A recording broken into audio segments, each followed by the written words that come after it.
Kau yang terkesan banyak menzalimi, tapi diterima aja oleh Nabi sampai magalagaknya hati Umar bin Khattab ketika itu dan diprotesnya Nabi.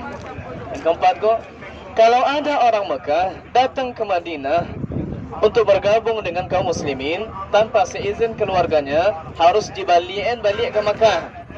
Tak bolehnya di Madinah no. Tapi kalau yang dari Madinah datang ke Mekah meskipun tanpa seizin keluarganya, tak dibalikan ke Madinah no. Adil atau tak adil? Tak adil. Pasal yang dari Mekah balik tapi dari Madinah dia balik tidak adil. Tapi ada hikmah di balik itu yang terbaca oleh Nabi SAW, baik saat itu atau setelahnya. Maka Nabi setuju dengan 4 poin ini. Umar bin Khattab dalam magalaga artinya ingin perang perangi aja. Di Badar kita sedikit kita menang. Iya. Maka didatanginya Nabi. Lalu beliau tanya, "Ya Rasulullah, awalasta Rasulullah? Bukankah engkau ni Rasulullah? Umarlah Islammu kurang lebih 8 tahun sebelum hijrah. Tambah lo kini lah tahun ke-6. Berarti lampai boleh tahun beliau masuk Islam bersama Nabi. Bahkan Nabi pun menikah dengan anaknya. Berarti beliau ku mintua Nabi kok. Berarti Nabi ku mintua beliau. Minantu beliau. Subhanallah. Jamaah boleh kan? Ditanyanya Nabi dengan pertanyaan, kalau ternyata itu awak, ragu awak dengan itu, kapi awak. Iya ya Rasul, kata tidak. Apakah engkau Rasulullah? Lalu jawab oleh Nabi, aku Rasulullah dan aku tidak bermaksiat kepadanya. Dia akan menolongku. Wahai Rasulullah, bukankah Allah akan menolong kita? Iya. Lalu kenapa sekarang kita merendah-rendah di hadapan mereka? Walimada nu'tid daniyata fi dinina? Kenapa kita memberikan sikap penghinaan kepada mereka? Perang-perang aja, mati-mati aja. Itu Umar. Apa kata Nabi? Ya Umar, inni Rasulullah walastu 'asi wa huwa nasir. Saya ini utusan Allah, aku tidak akan bermaksiat kepadanya dan dia akan menolongku. Alun jo sanang hati Umar lekut Nabi kamu. Nabi nan ceramah. Alun jo sebuahnya datangnya ke Abu Bakar. Wahai Abu Bakar, bukankah itu Rasulullah? Iya. Apa yang ditanya oleh Umar kepada Nabi ditanya pula kepada Abu Bakar dan jawaban Abu Bakar persis sama. Lalu singkat cerita jamaah yang Allah muliakan, diterimalah ini oleh Nabi, kemudian pulang. Kini ba'a cara memahamkan 1,400 orang awak nak jadi umrah. Itu untuk mudah tidak bu? Untuk memahamkan sekian jamaah saja itu susah, apalagi 1,400 orang. Lalu Nabi sampaikan, kita pulang tak jadi umrah, cukurlah rambut kalian. Sahabat mendengar tapi macam ini, bukan tak faham, tapi kerinduan mereka untuk datang pulang kampung, kemudian melihat Ka'bah dengan mata kepala sendiri setelah hijrah, itu dominan di hati mereka. Sehingga sudah 3 kali Nabi sampaikan. Akhirnya Nabi sedih. Kenapa ni? Sudah 3 kali ku sampaikan juga enggak? Kemudian Nabi masuk ke tenda. Di tenda Nabi ada istri Nabi. Siapa tadi namanya? Nabi? Ya sialah tadi, dah lupa lah. Siapa?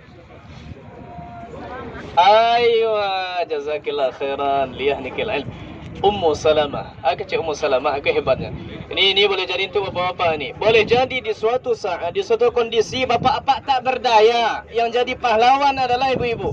Apa kata beliau? Wahai Rasulullah, engkau cukur kepalamu, engkau panggil tukang cukurmu, dicukur di hadapan mereka, maka mereka akan paham. Artinya tak usah berkata-kata, lakukan saja, praktekkan, mereka akan lihat. Dipanggil oleh Nabi, kemudian dicukur kepala Nabi, baru orang paham. Berarti awaklah tahallul, tawaf belum, sa'i belum, tahallul sudah. Maknanya adalah pulang. Jamaah bolehkan ternyata pula ini baru paham sahabat. Ini juga yang cocok dengan yang saya sampaikan kemarin. Perbuatan ini terkadang yang orang lihat itu lebih berpengaruh daripada perkataan yang banyak. Singkat cerita, kemudian Nabi pulang dengan sahabat yang 1,400. Perjanjiannya adalah umrah tak boleh tahun ini, tahun besok boleh. Akhirnya tahun besok Nabi datang lagi, cuma hanya dikasih waktu 3 hari. Sampai untuk menikah pun Nabi tidak bisa. Ini pernikahan terakhir Nabi tahun ke-7 Hijriah dengan istri terakhirnya Maimunah bintul Haris. Hari 3 dah habis, Nabi mau menikah, terpaksa Nabi menunggu di saraf. Ini pengantin pria menunggu di saraf, diwakilkan pernikahannya kepada yang lain. Ini juga boleh, berarti boleh mewakilkan orang untuk menikah, tapi harus pandai-pandai menjawab ijabnya. Kalau kita contohnya menjadi wakil, mungkin anak saudari kita ada di luar sana, ya, atau saudara kita ada di luar, saya terima menikahi anak bapak yang bernama ini untuk saudara saya yang di sana. Ya, kalau tidak dibaca itu dua jadi istri awak aku pak, hati-hati. Harus pandai-pandai untuk saudara saya di sana, itu jadinya. Nabi tunggu di Saraf, disitulah Nabi malam pertama dengan istri Maimunah bintul Haris, dan di situ pula malam terakhir Maimunah bintul Haris ketika beliau haji, kemudian pulang setelah Nabi meninggallah beliau di sana. Makanya istri Nabi semuanya dikuburkan di Baqi' kecuali dua, Khadijah dan Maimunah bintul Haris yang Allah pilihkan baginya tempat di Saraf. Malam pertama di situ dengan suaminya, dan malam terakhir juga di situ ketika bertemu dengan Allah Subhanahu wa taala. Nabi pulang ke Madinah. Pulang di Madinah turun firman Allah Subhanahu wa taala, "Inna fatahna laka fatham mubina." Sesungguhnya kami telah membukakan kepadamu kemenangan yang jelas. Gembira kaum muslimin, padahal tadi sebetulnya sakit-sakit hati awak tidak jadi umrah. Tapi ketika Allah turunkan ini, sampai Umar mengatakan, "Menyesal aku bertanya kepada Nabi yang tadi." Ya. Kemudian datang lagi kaum muslimin. Jadi jamaah yang muliakan, begitu perjuangan orang, ya, pulang ke kampung sendiri pun tidak bisa. Alhamdulillah kita sekarang ini tawaf enak, tapi kadang masih malas-malas tahu sudah.